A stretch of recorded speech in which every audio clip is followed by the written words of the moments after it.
Welcome back to the channel. I have a new inverter. It's 12 volt Junbpaw DC to AC, 2080 watt. And this box came in a box. So let's see what we got here. Like two nice AWG cables it comes with. Make sure my machine is on. Yeah, it's on.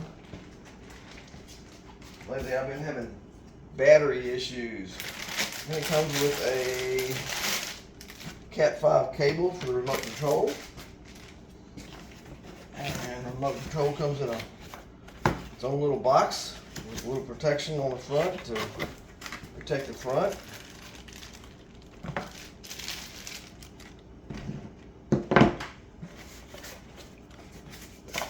Pretty nicely packaged. Comes with a user manual.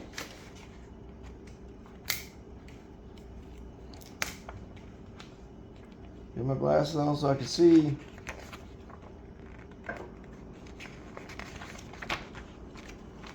Just gonna thumb through it right quick. But before you hook it up and start using it, you probably should go through the whole manual.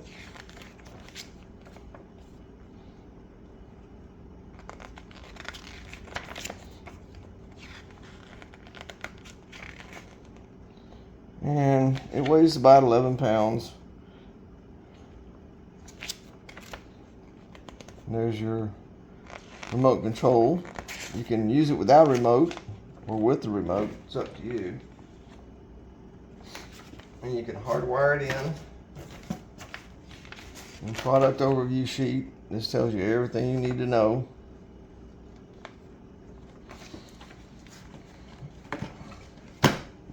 And then the unit itself. Take a look at my unit. Alright, see the foam's a little bit different shape than this end. It's protecting everything on that end, and this foam is made to protect the lugs, which stick out like little horns.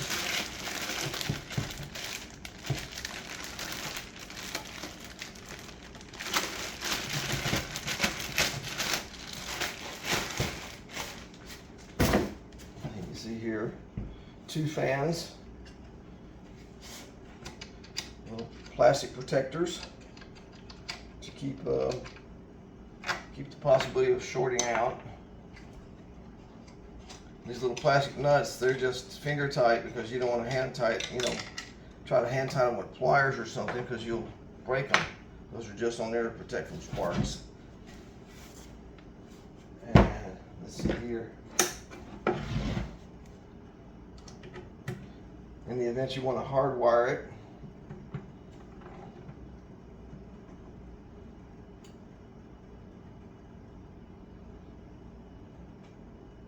probably need to be careful with this little screw that you don't drop it in there.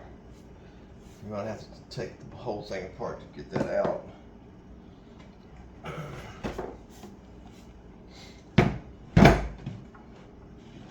Looks like about 3 inches tall. About the standard size for any 2080 watt pure sine wave inverter.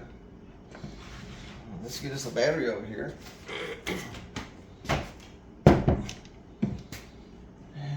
Hook it up. Now my capacitor has been misplaced, so I'm gonna have to go about this a different way. It's not that the spark is scary, it's just not the most gentle thing on your equipment.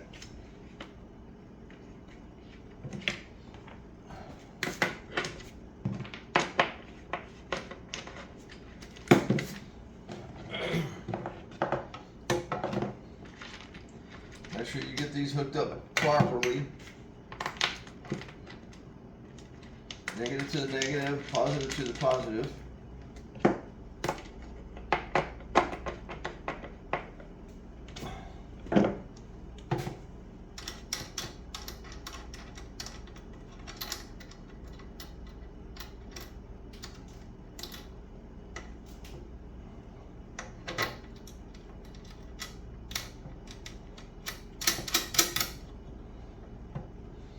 And get them snug, because you don't want it to, if you don't have it snug, it can cause an arc. And again, arcs are not good for your equipment, plus it'll scar up your threads and make it look ugly, so we don't want that.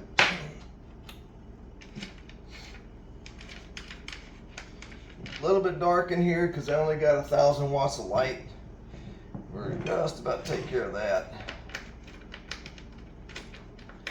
We'll test it.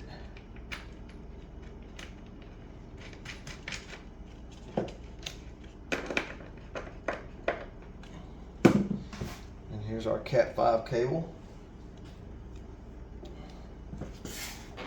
I'm going to leave it rolled up because I don't really have a use for that. As you can see, this little camper is very small.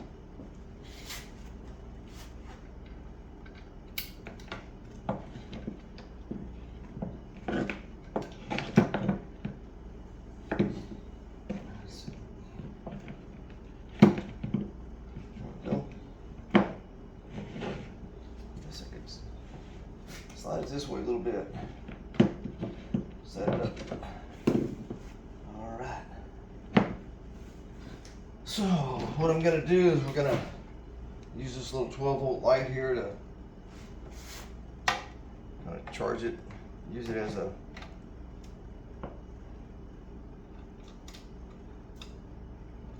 capacitor. And you can see the light on. This should about do it. Now if you don't have a little capacitor around, then you can see I still got a little spark. If you don't have a capacitor around, you can use just a light. Kind of acts as a capacitor. This is just a simple light.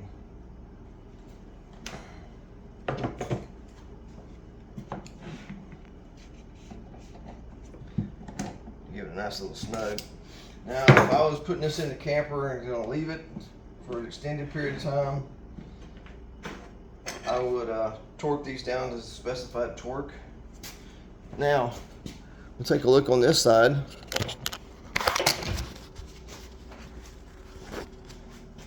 You can see right here on the switch, it's on or put it to here so that you can function it through the remote.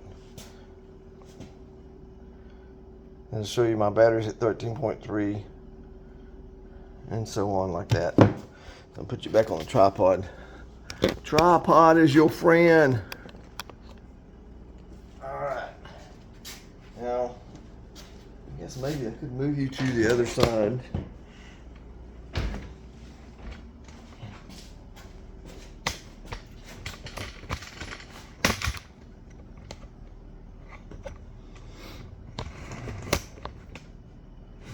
Sorry if the tripod's a little jerky. That sounds good, jerky. It's beef jerky. Alright, so on, you can switch it off from here. So back on. I'll take this, give this a little bit of a test.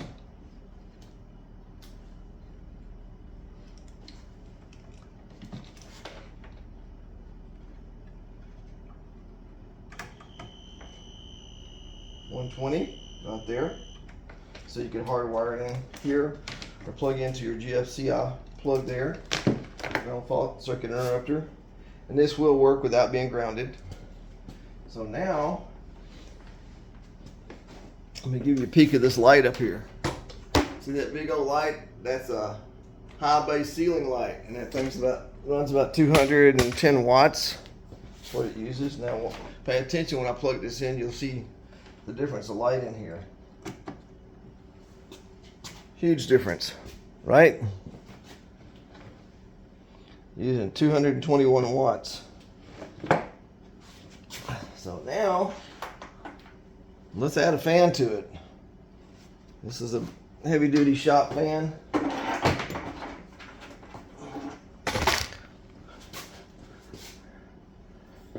Should have room to set it up right there.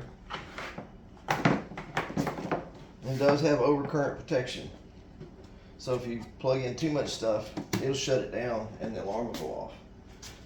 Now we'll watch as the wattage usage goes up from 217 to 306. Move it up to speed number 2. 335. Just so you can know that the fan's on and I'll blow it into the speaker. Should be able to hear that air a little bit. Then we'll move it up to 3.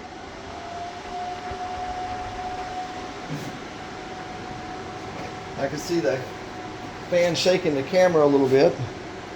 Now we're using about 376 watts there. Let's take a little DeWalt sander here.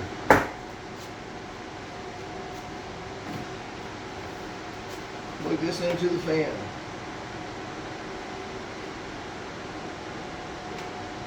My fan's shaking. It must be out of balance. All right, let's watch and see how much power it uses there. 514, 512, 514. And if we get I didn't think about it, but get my heat gun and double up on it.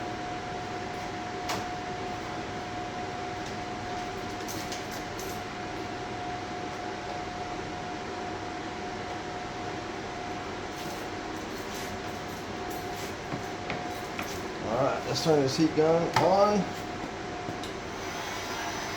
Low, that brings it up to 1573, 71. Turn it up to high. Oh, that was low. And then high. See, now you're 1011. Now bump it up to high. 1200 and 1500 and something watts that it's using.